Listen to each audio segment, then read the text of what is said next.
नगर परिषद शेवगाव यांनी थकीत मालमत्ता कर व पाणीपट्टी कर न भरणाऱ्या नागरिकांवर जप्तीची कारवाई करण्यास सुरुवात केली असून आज सायंकाळी नगर परिषद मुख्याधिकारी विजयाताई घाडगे मॅडम यांनी पाथर्डी रोड येथील खाजी यांची स्वमालकीची बिल्डिंग मालमत्ता कर न भरल्याने सील करण्यात आली असून सर्व नागरिकांनी मालमत्ता कर व पाणीपट्टी कर लवकर भरून शेवगाव नगर परिषद शेवगाव यांना सहकार्य करून होणारी कारवाई टाळावी असे शेवगाव नगर परिषद मुख्याधिकारी विजयाताई घाडगे मॅडम यांनी यांच्याकडून करण्यात आले आहे।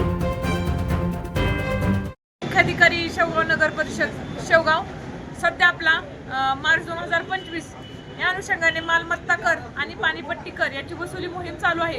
वर्षानुवर्षे जे मालमत्ताधारक आहेत यांनी नगरपालिकेचा कर अजून थकवले असल्यामुळे नगरपालिकेचं उत्पन्न कमी होत आहे आणि नगरपालिका ह्या स्थानिक स्वराज्य संस्था ह्या स्वायत्त असल्यामुळे नगरपालिकेचा खर्च हा मिळणाऱ्या उत्पन्नातूनच त्याचा सर्व दैनंदिन खर्च भागवला जातो।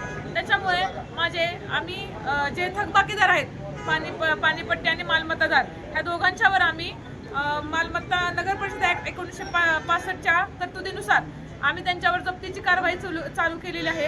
त्याच्यामध्ये काझींची ही प्रॉपर्टी असलेली कमर्शियल प्रॉपर्टीवर 5.5 लाख रुपयाची थकबाकी असल्यामुळे आम्ही आज हे सील केलेलं आहे। तरी माझं शहरातील सर्व नागरिकांना व्यापारी यांना आव्हान आहे की आपण आपल्याकडे असलेली चालू अथवा थकबाकी जी काय असेल ते तात्काळ भरण्यात यावी, अन्यथा जी शासन नियमानुसार जी कारवाई आहे जप्तीची असेल, जप्तीनंतर जी पुढाली कारवाई असते त्याच्यामध्ये सदरील ज्या प्रॉपर्टी असतात त्या आपण सील करून परत त्याच्यामुळे जाहीर पेपर लिलाव करून आपण त्याची जप्ती करतो।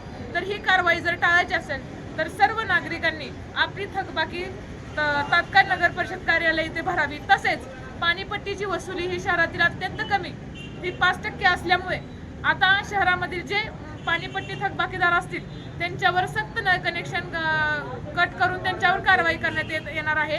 तरी तात्काळ सर्व नागरिकांनी पाणीपट्टी ही पण तात्काळ भरावी। धन्यवाद। करायचं आहे लाईव्ह कार्यक्रम किंवा आहे कसले आंदोलन जनसामान्यपर्यंत पोहोचेल आपला हक्काचा आवाज जनतेचा। बातमी व जाहिरातीसाठी संपर्क करा स्क्रीनवर दिलेल्या नंबरवर।